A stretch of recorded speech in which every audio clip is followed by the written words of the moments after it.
سلام ولدي، ممكن تقول لي المؤهلات ديالك؟ انا السي الفراجي، عندي اجازه في القانون ودبلوم في المحاسبه وتجربه 5 سنين في تسيير مكتب حسابات. واخا ولدي من بعد نتصلوا بك.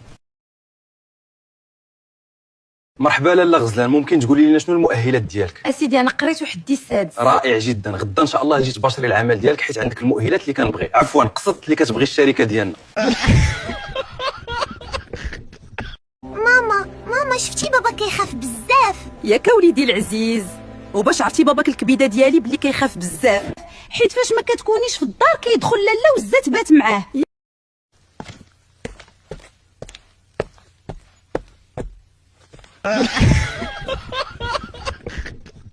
نتأصل بلاله وزه نشوفها كي بقات. هادي 2 سيمانات ما شفتها ولا سمعت صوتها الحنين. الو ممكن نعرف شكون انت سيدي اللي مصوني عليا في هاد الليل؟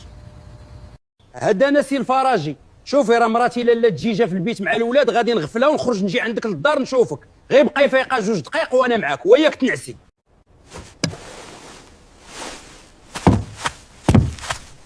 ايوا راجل فين خارج في هاد الليل تالف وزربان؟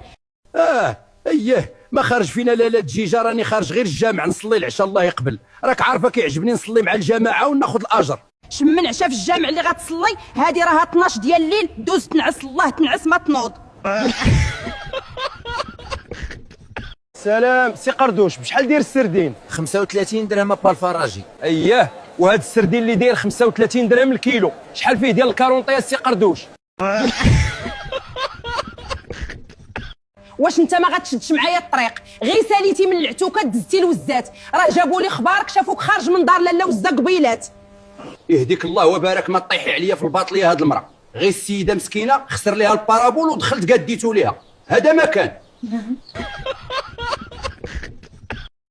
مرحبا لاله غزلان، غير فهميني وان شاء الله كل مره نخرجك في حال هاد الخريجات. ربي يخليك ابا الفراجي، راك عزيز عليا وحاسبك بحال الوالد ديالي. يا كيف حل الوالد ديالك؟ عرفتي شنو، سمحي لي واحد دقيقه نخرج نهضر في التليفون ونرجع. كمل لي ما كلتك ولا ما كفاكش، هادشي طلبي لي تحبي كلشي على حسابي. ايوا با الفراجي، يلا كنتي غتمشي في حالك خلصني. شوف اولدي قردوش، انا غير معروض، سير عند السيده اللي كنت جالس معاها هي اللي غتخلصك، واش فهمتي؟